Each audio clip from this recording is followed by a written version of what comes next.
Olá, meus irmãos, sejam muito bem-vindos ao canal Caráter Cristão. Meu nome é Roberto Castilho e nós estamos aqui com a série Conflito dos Séculos. Capítulo de hoje, o 24, a Páscoa.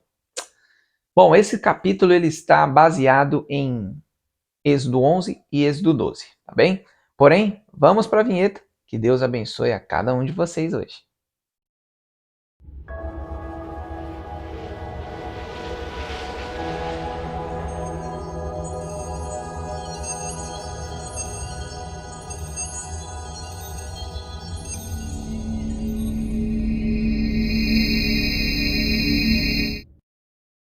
Bom, meus amados, o capítulo 11 do Êxodo é Deus dizendo a Faraó, né, ele passa a Moisés para que Moisés fale a Arão e Arão diga ao Faraó o que vai acontecer se ele não obedecer. A última praga seria crucial na vida deles. E no Êxodo 12, instituição da Páscoa, o sangue na porta, para não morrer nenhum primogênito israelita, a festa dos pães asmos, a morte do primogênito, o faraó então liberta o povo. Então o faraó precisou passar por um baita problema para que esse coração se quebrasse. Então o faraó fez o quê? O faraó endureceu muito o coração dele, a ponto de que cada verdade que vinha depois, ele não queria aceitar. Logo no início, lá em Êxodo 4, versos 22 e 23, lá é profetizado ao faraó que ocorreria a última praga. Depois vocês deem uma leitura na Bíblia de vocês. Então, às vezes passa despercebido, a gente não lê direito, né? Então, lá no capítulo 4, versos 22 e 23, Deus diz claramente: Israel é meu primogênito. Se não deixar o meu primogênito ir, o seu primogênito vai morrer. É dito lá. Porém, o faraó, acho que isso aí é brincadeirinha de criança e bababá. O juízo de que o Egito for em primeiro lugar advertido deveria ser o último a ser mandado.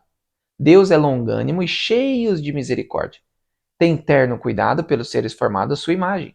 Se a perda das suas colheitas, rebanhos e gado houvesse levado o Egito ao arrependimento, os filhos não teriam sido atingidos, mas a nação obstinadamente resistiu à ordem divina, e agora o golpe final estava prestes a ser desferido. Olha isso, meus queridos. Primeiramente, Deus tentou de todas as formas não precisar desse último artifício. Deus ele avisa através de seus servos, a Faraó, ele não crê. E depois Deus instrui o povo de Israel. Por quê? Porque o povo de Israel não precisou de fé em nenhuma das 9 pragas. Porém, na última, Deus queria provar se o povo estava indo porque de fato confiava em Deus. A Páscoa devia ser tanto comemorativa como típica, apontando não somente para o livramento do Egito, mas o futuro para o maior livramento que Cristo cumpriria, libertando seu povo do cativeiro do pecado. O cordeiro sacrificial representa o Cordeiro de Deus, em quem se acha nossa única esperança e salvação. Diz o apóstolo: Cristo, nossa Páscoa, foi sacrificado por nós. Não bastava que o cordeiro pascal fosse morto, seu sangue devia ser aspergido nas ombreiras, assim como os méritos do sangue de Cristo deviam ser aplicados à alma. Devemos crer que ele morreu não somente pelo mundo, mas que morreu por nós individualmente. Devemos tomar para nosso proveito a virtude do sacrifício expiatório. Vocês já devem ter ouvido, né, que se fosse só você, Jesus morreria? Então, está aqui o texto. Nós precisamos aqui compreender que a Páscoa foi instituída e que o sangue na porta é para ser individual. Deus salvou todo mundo, todo mundo. Porém, Deus também salvaria se fosse somente você. E amém por isso. Um outro ponto aqui que eu achei bem interessante é que a Páscoa não era simplesmente comemorativa, mas era típica. O que é típica? Era algo que era para o futuro. Tá bom? Então ali eles comemoravam essa Páscoa pensando já que Jesus viria morrer por cada um deles.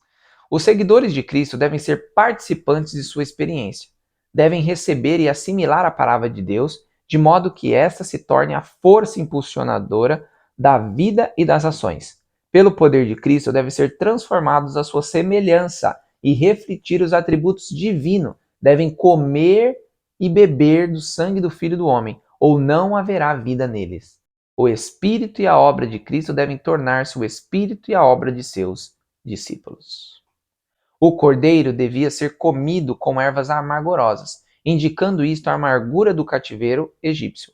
Assim, quando nos alimentamos de Cristo, deve ser com contrição de coração por causa de nossos pecados. O uso dos pães asmos também era significativo. Era expressadamente estipulado na lei da Páscoa e de maneira igualmente estrita e observada pelos judeus.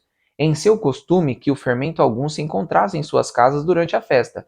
De modo semelhante, o fermento do pecado devia ser afastado de todos que recebessem vida e nutrição de Cristo. Glória a Deus por isso.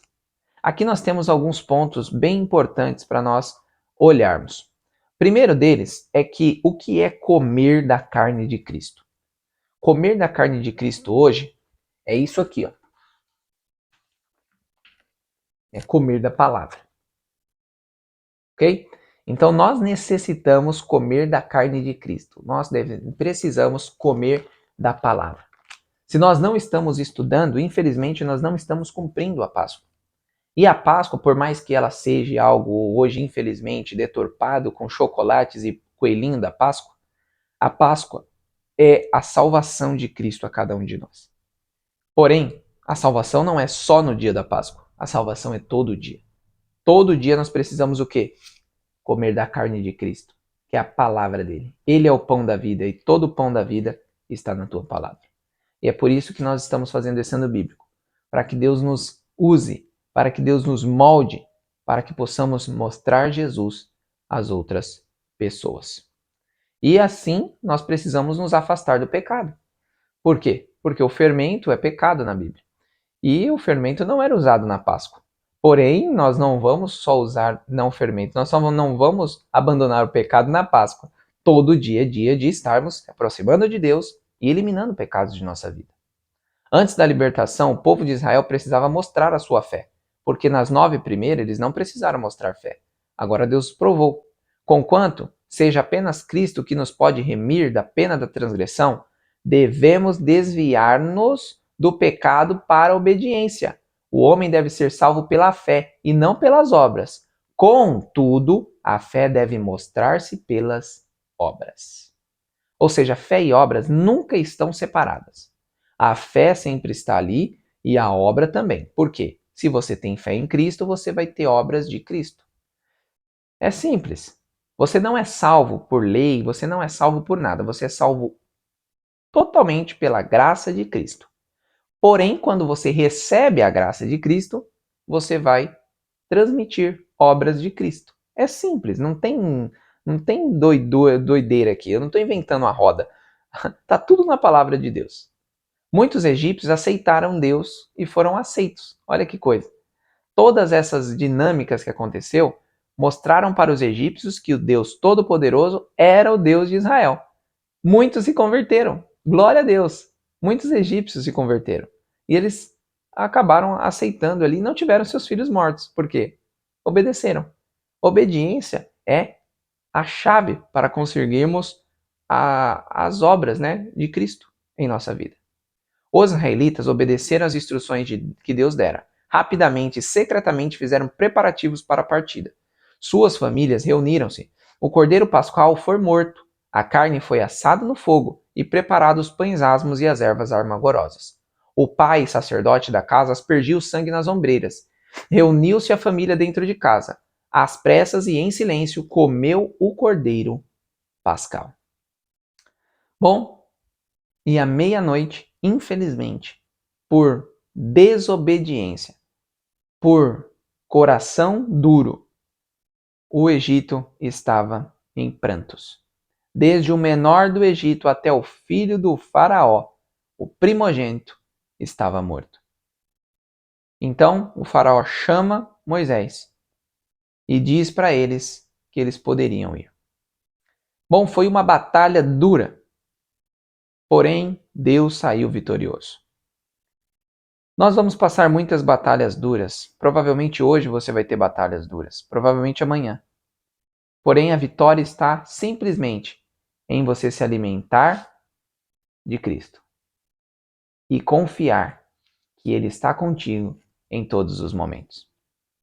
Bom, meus queridos, que nós possamos entender a verdadeira Páscoa, que não é chocolate e coelhinho da Páscoa, mas sim é Cristo na cruz, por amor a mim e a você. Não negligencie essa bênção que Deus deu, que é a salvação.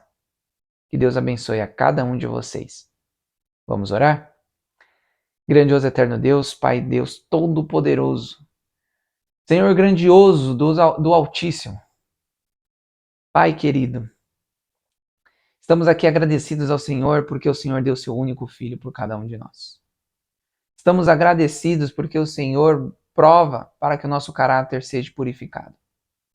Que o Senhor nos dá a carne de Cristo, que é a palavra, é a Bíblia Sagrada, para que possamos nos alimentar e ajudar outras pessoas a ver Jesus. Pai querido, nos ajude a abandonar as coisas que estão atrapalhando nossa vida espiritual. Perdoe nossos pecados, nos purifique, no doce nome de Jesus. Amém. Bom, meus queridos, muito obrigado por mais um vídeo. Amanhã iniciaremos aqui de fato o que é o Êxodo. Vamos entender o que é esse Êxodo e como o povo de Israel foi guiado pelo deserto. Deus abençoe. Até mais. Tchau, tchau.